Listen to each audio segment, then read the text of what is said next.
नमस्कार साथियों, तेरी मेरी कहानी के आज 70 सेशन में आप सभी लोगों का स्वागत है।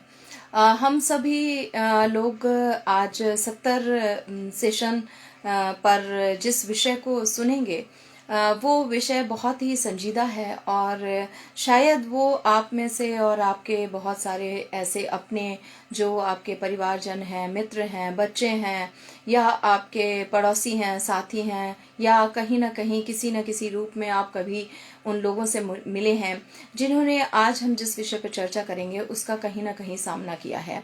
जो ये विषय है ये इसकी संजीदगी इस बात से पता चलती है कि कई बार इसमें हमारे जो लोग हैं वो अपने जीवन को भी गंवा देते हैं। तो आगे बढ़ते हैं आज के अपने 70वें सेशन पर, तेरी मेरी कहानी साइकोलॉजिकल सेशन, जिसमें विषय है ब्रेकअप ब्लूज, इसके साइकोलॉजिकल एस्पेक्ट्स। तो आज सबसे पहले ये समझें कि ये ब्रेकअप ब्लूज में हम क्यों आते हैं और उससे पहले की जो हमारी मन स्थिति होती है वो एक शख्स की, एक व्यक्ति की कैसी होती है। कोई भी रिश्ता जब टूटता है या हम किसी रिश्ते से अलग होते हैं, चाहे हम 18 के हों या 38 के या 58 के, ये हमारे ऊपर एक बहुत ही अमिट छाप छोड़ता है। हम बहुत सालों तक, बहुत कई बार तो पूरे जीवन इसके दर्द से और इसके जो एहसास है उससे बाहर नहीं निकल पाते। हम समझ नहीं पाते कि ये जो रिश्ता था, ये रिलेशनशिप था, इसको कोई नाम मिला या नहीं मिला, ये किसी मुकाम तक पहुंचा या नहीं पहुंचा। लेकिन जो इसका अंत होता है और जहां से हम इससे टूटते हैं, इसे छोड़ते हैं, इससे दूर होना पड़ता है, वो दर्द अपने आप में उससे गुजरना बहुत मुश्किल होता है। कई बार इसमें लोग आपको सलाह देते हैं कि जो हुआ सो अच्छा हुआ, भगवान जो करता है अच्छे के लिए करता है, शायद आपकी भविष्य में या लाइफ में इससे भी कुछ अच्छा होने वाला होता है। लेकिन उस वक्त इन सारी चीजों से कोई प्रभाव नहीं पड़ता और कहीं ना कहीं हम सब इस दर्द को बहुत कुछ जीवन में अच्छा पा लेने के बाद भी महसूस करते रहते हैं। उस दर्द को अकेले ही अकेले उसमें घुटते भी रहते हैं, उसे जीते भी हैं और उसमें मरते भी हैं। तो चलिए आज समझते हैं कि रिलेशनशिप का ब्रेकअप होना और रिलेशनशिप के ब्रेकअप होने के कैसे इससे बचा जाए या इसमें क्या ऐसे मोड़ लाए जाएं अपने जीवन में बदलाव करके, जिससे कि हम इस दर्द को थोड़ा सा कम, इसका असर जो है वो कम कर पाए या उन लोगों को कहीं ना कहीं सहयोग दे पाए, समझ पाए कि ये कोई बेवकूफ़ी नहीं, ये कोई नादानी नहीं, ये बस हो जाता है। और चाहे ब्रेकअप हो या किसी भी तरीके से किसी रिश्ते का ख़त्म होना, वो समझना बहुत ही आवश्यक है। मेरे सेशन में और कई बार बहुत सालों से इस मुद्दे पर जुड़े हुए बच्चों के, जो हमारे स्टूडेंट हैं जो 18+ हैं, उनके कई बार उससे भी बड़े, जिनको हम कह देते हैं ये 35 के हैं, 40s के हैं या 50s के हैं, और कई बार जब 60+ के भी लोग इस मुद्दे को लेकर मेरे समक्ष आते हैं तो मैं कई बार असमंजस में होती हूँ कि 18 वालों को जो सलाह दे रही हूँ वो 65 वाले को कैसे वो सलाह दूं कि आपकी लाइफ में कुछ और अच्छा होगा। उस दौर से उस 65 ईयर के व्यक्ति को भी निकलना मुश्किल हो जाता है जब एक रिश्ता बिखरता है या टूटता है। तो जब कोई एक, हम किसी रिश्ते में होते हैं तो सबसे पहले हम ये समझ लें कि जब एक रिश्ता हमारी इर्द गिर्द हम उसे जी रहे होते हैं तो वो हमारी एक ताकत होता है, स्ट्रेंथ होता है, हम उसमें महसूस कर पाते हैं खुद को, वो हमारी आदत बन चुका होता है उसके साथ रहना, उसको उससे बात करना, उसको महसूस कर पाना, वो हमारी एक सिक्योरिटी भी होता है। हमें पता होता है कि ये कहीं जाने वाला नहीं है और ये हमारे साथ है, उस रिश्ते का कोई नाम हो या नहीं हो, लेकिन जो रिश्ता है वो कहीं ना कहीं आपको एक स्वच्छंदता देने के साथ साथ ये एहसास कराता है कि आप उस रिश्ते में सिक्योर हैं, महफूज हैं।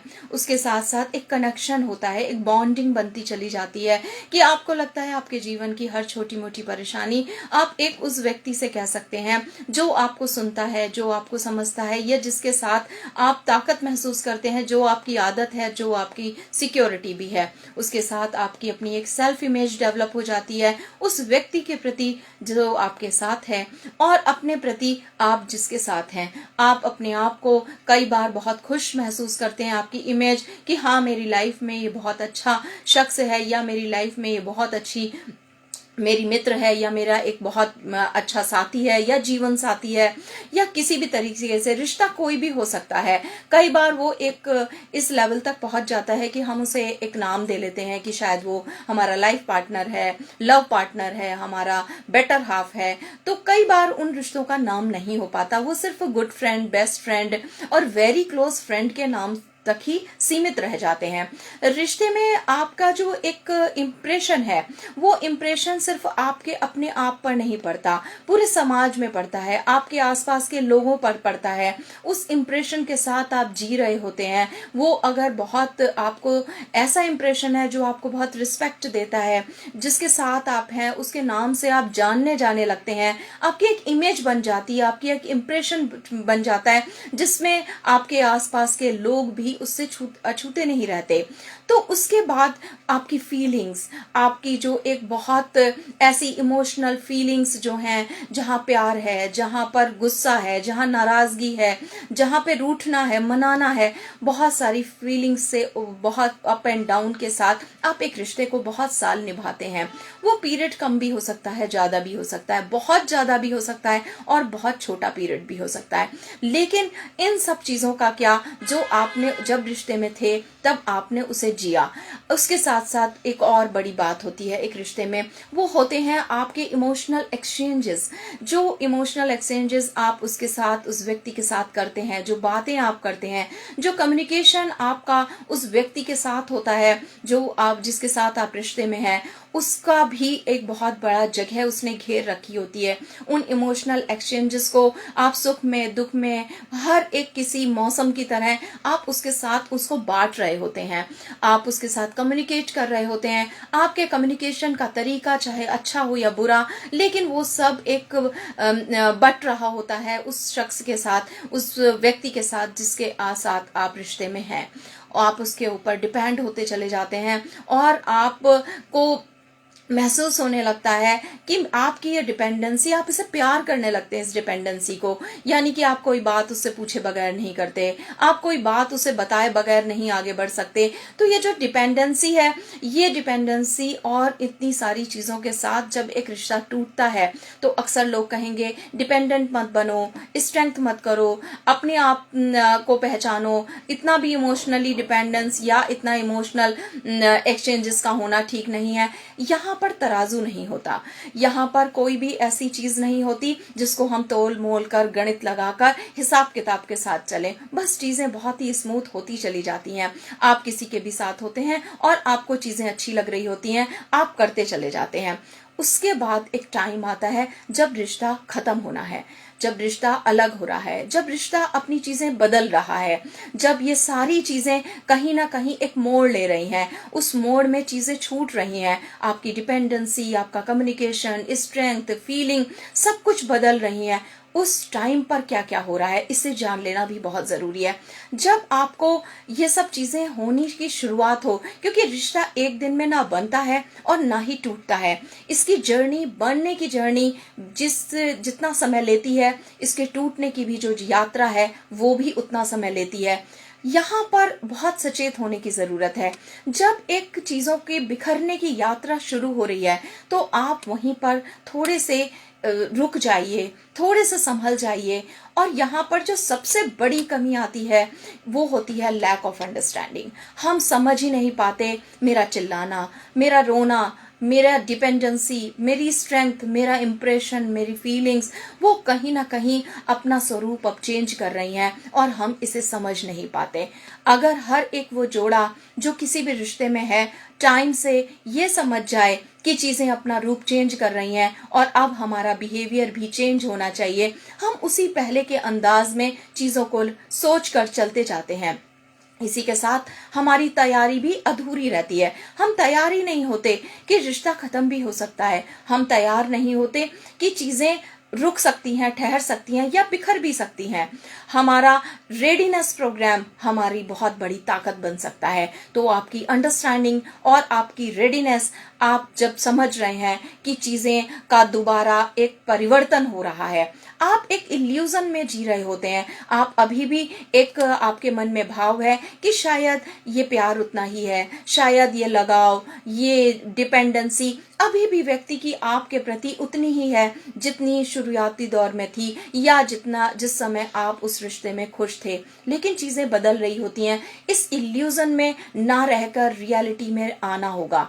लैक ऑफ सेल्फ, आपका जो सेल्फ होता है वो खत्म होने लगता है। आप अपने सेल्फ को देख नहीं पाते कि मेरा सेल्फ अपमानित हो रहा है, मेरे सेल्फ का वजूद खत्म हो रहा है, मेरा जो सेल्फ है वो कहीं ना कहीं टॉर्चर किया जा रहा है। कई बार रिलेशनशिप में टॉक्सिक चीजें भी डेवलप हो जाती हैं। ये जो टॉक्सिसिटी है वो आपको कहीं ना कहीं बहुत ज्यादा हार्म पहुंचा रही होती है। कई बार ये वर्बल अब्यूज और फिजिकल अब्यूज में कन्वर्ट हो जाती है, और आपका जो सेल्फ है वो खत्म हो रहा होता है, टूट रहा होता है, या कभी प्रेजेंट ही नहीं होता है। उसके साथ आप इसी दौर में जब आपकी ये बहुत एक तनाव भरी जिंदगी चल रही होती है, तो आप मिसगाइड हो रहे होते हैं उन लोगों से जिनसे आप सलाह ले रहे हैं। आपके मित्र, आपके परिवारजन, आपके सहयोगी या आपके कलीग्स, वो जो आपको गाइड कर रहे हैं, वो कहीं ना कहीं आप वहां पर भी मिसगाइड हो रहे होते हैं। वो आपको कई बार तो उसी दलदल में धकेल रहे होते हैं और कह रहे होते हैं कोई बात नहीं, बर्दाश्त कर लो। और या कई बार वो आपको कुछ ऐसी सलाह दे रहे होते हैं कि आप अलग हो जाओ। यहाँ पर जो मिसगाइड होना है वो कई बार आपके रिश्ते को उस कगार पे लाके खड़ा कर देता है जहां रिश्ता बचाना या उसको एक स्मूथ चलाना असंभव हो जाता है। उसके साथ आपके रिएक्शन और आपके इम्पल्स, आप झगड़ा करने लगते हैं, गाली देने लगते हैं, सेल्फ हार्म स्टार्ट कर देते हैं, इम्पल्सिव हो जाते हैं, मारपीट शुरू कर देते हैं, आप पब्लिकली उसको इंसल्ट करने लगते हैं, आप उसके बारे में पीछे या सामने बुराई करने लगते हैं, आप उसकी बदनामी करने लगते हैं। कई बार ये ब्लैकमेलिंग तक मुद्दा पहुंच जाता है, और रिश्ता जो बहुत सुंदर रिश्ता था, जिसमें आपने उस ताकत को, उस फीलिंग को महसूस किया था, आज वो सब कुछ बदल रहा होता है और आप एक रिश्ते में होते हुए उसकी बुराई कर रहे होते हैं, और साथ में अपनी नेगेटिविटी को अपने आसपास और ज्यादा उसका जाल बनता चला जाता है और आप उसमें फंसते चले जाते हैं। इसके बाद कहानी आती है ब्रेकअप के जो आफ्टर इफेक्ट्स हैं, कि आप इतना सारी कड़वाहट और इतनी सारी इम्पल्सिव नेगेटिविटी के साथ साथ अब बचा ही क्या था। अब तो ब्रेकअप हो गया, अब तो रिश्ता खत्म हो गया। अब वो दो लोग एक दूसरे की शक्ल नहीं देखते, कभी बात नहीं करते, उसके लिए उसके वेलविशर भी नहीं है। रिश्ते में हम हो या ना हो, हम ये सोचें हर समय कि हाँ उसका भला हो, तो हम वो भी नहीं सोच पाते, और रिश्ता बहुत ही बदसूरती के साथ, एक खूबसूरत चीज बदसूरत हो गई और आज बदसूरती के साथ वो जिंदा है, आपको दर्द दे रही है, आपको परेशान कर रही है। तो जो आफ्टर इफेक्ट हैं साइकोलॉजिकली, वो सबसे पहले आते हैं हेल्पलेसनेस। आपको पता होता है कि अब इतना सारा कुछ हो चुका होता है कि अब आप जान चुके हैं कि अब कुछ बचा नहीं है।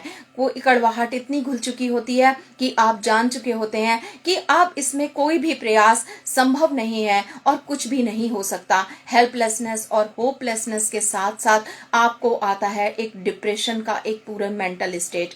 आप डिप्रेस्ड हो जाते हैं, आप रोने लगते हैं, आप चीखने लगते हैं, आप अपने आप को कमरे में बंद कर देते हैं। आपको लैक ऑफ सपोर्ट उस समय फील होता है, क्योंकि जिन लोगों से आप मिसगाइड हो चुके होते हैं या जिन लोगों से आप अनवांटेड सपोर्ट की उम्मीद रखते हैं, वो भी अब आपको चाहकर भी सपोर्ट नहीं कर पा रहे हैं।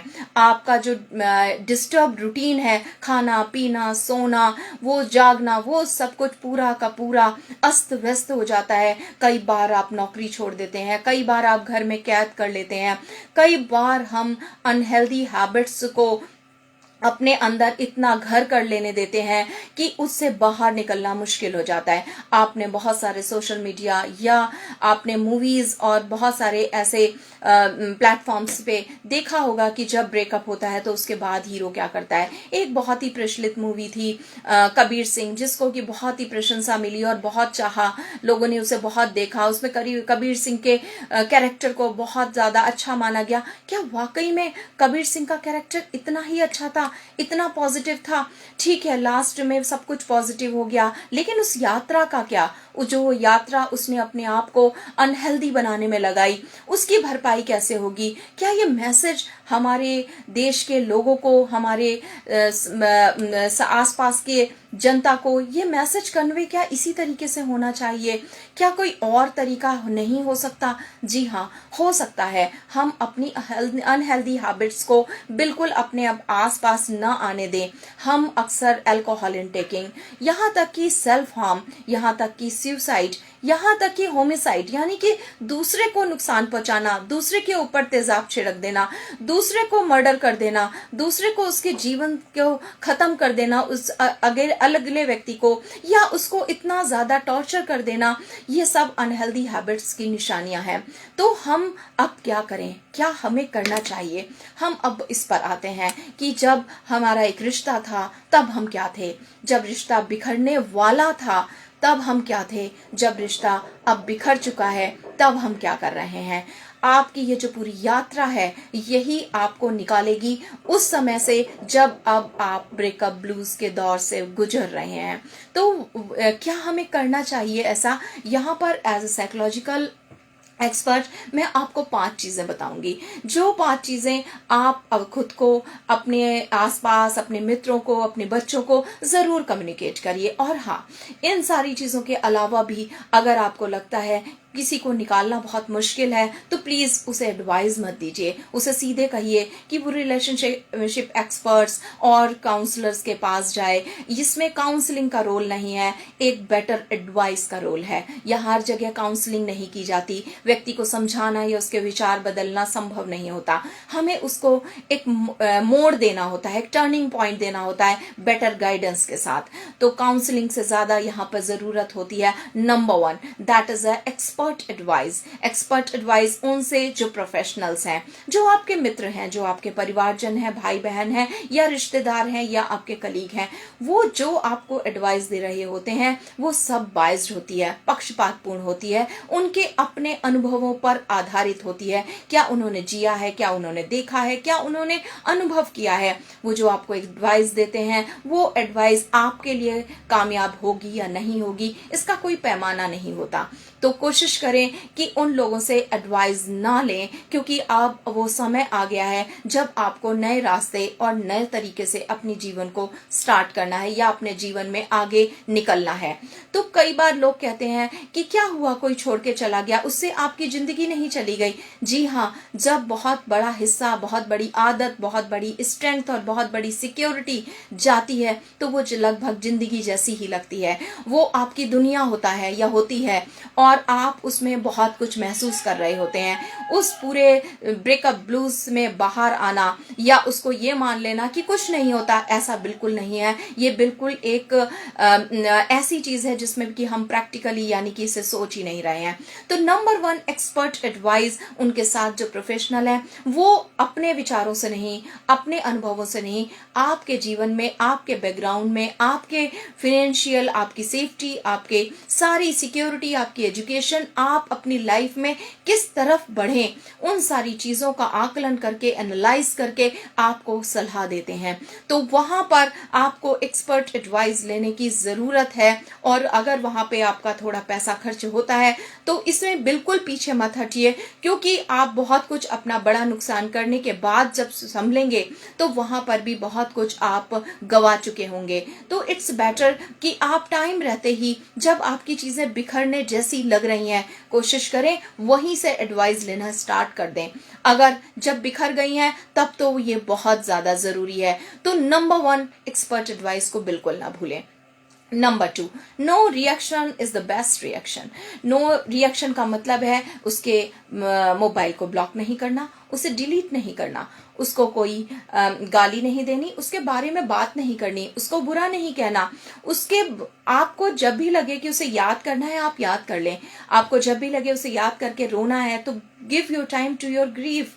आप अपने ग्रीफ को टाइम दे दीजिए, थोड़ा सा शोक मना लीजिए अपने रिश्ते के टूटने का, इसमें कोई बुराई नहीं है। लेकिन आपका रिएक्शन देना, आपका उसे बात नहीं करना या आपको किसी अन्य के द्वारा उसको गाली देना या उसको बुरा भला कहना, किसी और के थ्रू मैसेज कम्युनिकेट करना या डायरेक्ट इनडायरेक्ट किसी कम्युनिकेशन को रखना। लाइक आजकल ये बहुत आम है कि लोग अपना स्टेटस लगा लेते हैं और स्टेटस में कहीं ना कहीं इस तरीके की चीजें डाल रहे होते हैं कि जो जैसा करता है वो वैसा कर भरता है, जी किसी पर भरोसा मत करना, दुनिया भरोसे के लायक नहीं है। ये सब कुछ इनडायरेक्ट कम्युनिकेशन है और आप जिसको कर रहे होते हैं वो भी आपका स्टेटस देख रहा होता है या नहीं भी देख रहा होता है, तो आप अपने मन से ये सोच रहे होते हैं कि आप कम्युनिकेशन दे रहे हैं। ये एक रिएक्शन है। कोशिश करें अपने रिलेशनशिप से रिलेटेड कोई भी रिएक्शन देना बंद कर दें। No reaction is the best reaction. Number three, keep away from difficult peoples. जो ऐसे लोग हैं जो आपको बार बार रियलाइज कराते हैं, देखा मैंने तो पहले ही कहा था, मुझे तो वो एक नजर में ही अच्छी नहीं लगती थी, या वो तो बिल्कुल शुरुआत से ही मुझे ऐसा लगता था कि ही इज अ चीटर। तो इस तरीके के जो डिफिकल्ट और कठिन लोग हैं जो आपको ऐसे समय में ये नहीं समझ पा रहे कि आप एक कठिन दौर से निकल रहे हैं और आपको रियलाइज करा रहे हैं, यानी कि आईना दिखा रहे हैं, मिररिंग कर रहे हैं कि हाँ मुझे तो पहले ही पता था कि वो आपके साथ लंबे समय लॉन्ग टर्म ये रिश्ता रह ही नहीं पाएगा। इससे पहले भी उसका जो पूरी बैकग्राउंड है वो अच्छा नहीं है, या वो तो कभी अच्छी लड़की थी ही नहीं, या वो तो कभी से भी हमें लगता ही नहीं था, वो तो परिवार में रहने लायक ही नहीं थी, वो तो परिवार के किसी भी नियम और कानूनों को मानती नहीं थी। लेकिन हम ये भूल जाते हैं फिर भी हम उसके साथ रिश्ते में थे। तो अगर आप इस बात को ध्यान रखें कि आप कभी उसके साथ मुस्कुराए थे, आप कभी उसके साथ एक कप कॉफी पी थी, आपने कभी उसके साथ कुछ अपने इमोशनल एक्सचेंजेस को किया था, आपने कभी कि उस व्यक्ति के साथ कहीं ना कहीं कोई एक गठबंधन जोड़ा था, तो आपको आज सोचना पड़ेगा कि आप लोगों के साथ, उन लोगों के साथ जो कठिन लोग हैं, जो आपको बार बार आईना दिखा रहे हैं, उनसे अपने आप को दूर करें और तत्काल दूर करें। ये लोग आपके अंदर इतनी नेगेटिविटी भर देंगे कि आपको खुद एक धुंधलापन नजर आने लगेगा और आप फिर उस समय डिपेंडेंट हो जाएंगे किसी अन्य के साथ, और आपको लगेगा कि इस पूरे धुंधलेपन में जो भी आपका हाथ पकड़ रहा है, जो भी आपको सहयोग दे रहा है, वो शायद सही व्यक्ति है, और हो सकता है वो बादलों का जब घना अंधेरा हटे या आप इस क्लाउड से बाहर आए तो वो भी वैसा ही हो, आप जहां से निकले थे वहां दोबारा फंस गए हैं। तो आप ऐसे कठिन लोगों के आसपास बिल्कुल मत रहिए जो आपको सहानुभूति दे रहे हैं या आपको बहुत ज्यादा एक जकड़ के रखे हुए हैं और आप उनके अकॉर्डिंग चीजें करते जा रहे हैं। इसके साथ साथ आप अंडरस्टैंड करें रियलिटी को, क्यों ये रिश्ता टूट गया, क्यों हम इसको जोड़ के नहीं रख पाए, क्यों हमारे बीच में ये डिफरेंसेस थे जहां पर जरूरी हो गया अलग होना। अगर आप इसको अंडरस्टैंड कर लेंगे, इसके नजदीक पहुंच जाएंगे, इसके कारणों को समझ लेंगे, तो आपके लिए ये बहुत आसान हो जाएगा कि आप आगे की अपने जीवन में जो आपने गलतियां करी हैं या जो उसने दूसरे की गलतियों को आपने नजरअंदाज किया है, आप वहां संभलना सीख जाएंगे, अवेयर हो जाएंगे, अलर्ट हो जाएंगे। अगर आप किसी भी रिश्ते में समझ रख लेते हैं, उस रिश्ते को समझते हैं, उस रिश्ते में होने वाली नुकसान को समझ जाते हैं, उस व्यक्ति को समझ जाते हैं, उसके इंटेंशन को समझ जाते हैं, तो आपके लिए आगे के जीवन आसान हो जाता है। अक्सर लोग इसमें एडवाइस देते हैं कि उस व्यक्ति की कमियों को देखो, बिल्कुल भी नहीं, उस व्यक्ति को बिल्कुल भी मत देखो, आप सिर्फ ये देखो कि आपका रिश्ता क्यों टूट गया। अगर वो आपके साथ फेयर नहीं था या आप ही वहां पर उसकी जो ऐसी बहुत कठिन व्यवहार थे या बहुत ऐसी चीजें थी जिनको आप एक्सेप्ट नहीं कर पा रहे थे, तो उस पर बिलीव करो, जो अंडरस्टैंड यू किया है उस पर बिलीव करो। उसके साथ साथ पांचवा नंबर जो सबसे इंपॉर्टेंट है वो है डोंट डू एनीथिंग अनहेल्दी।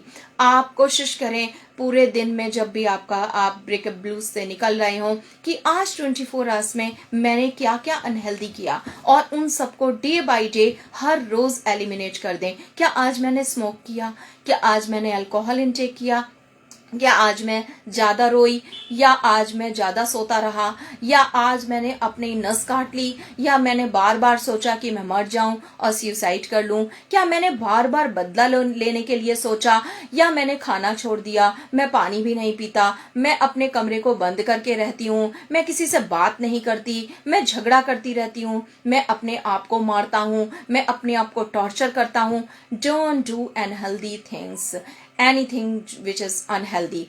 ये अनहेल्दी चीजें आपको डैमेज कर रही हैं, आपको नुकसान पहुंचा रही हैं जिसका आपको पता भी नहीं है। तो कोशिश करें, ये जो 5 हमने स्टेप्स और वेज आपको बताए हैं, आप अपने ब्रेकअप ब्लूज से कैसे बाहर आए और उन चीजों को समझें। एक रिश्ते का गड़बड़ाना और उसका टूट टूट जाना, इसके साइकोलॉजिकल एस्पेक्ट्स क्या क्या हैं। आज हो आशा करती हूँ कि आज का जो सेशन है, ये सेशन आपको बहुत ही गंभीरता के साथ इसे सुनना चाहिए और आप इसको समझें और समझाएं भी। ज्यादा से ज्यादा शेयर करें, लाइक करें, कमेंट्स करें और हमारे तेरी मेरी कहानी साइकोलॉजिकल सेशन में इसी प्रकार जुड़ते रहें और आने वाले नए व्यवहार, नए मुद्दों पर समझ अपनी जारी रखें। और मैं आशा करती हूँ कि हमारे आसपास का वातावरण, हमारे आसपास के लोग रिश्तों की समझदारी और व्यवहार की जो एक बारीकियां हैं उनको समझते जाएंगे और अपने आप को निखारते चले जाएंगे। हमारा हेल्पलाइन नंबर है 9411731750। आप सब लोगों का विश्वास और प्यार इसी तरह हमें देते रहने के लिए मैं आप सब से आज विदा लेती हूँ और आप सबको धन्यवाद देती हूँ। नमस्कार, स्वस्थ रहिए, खुश रहिए।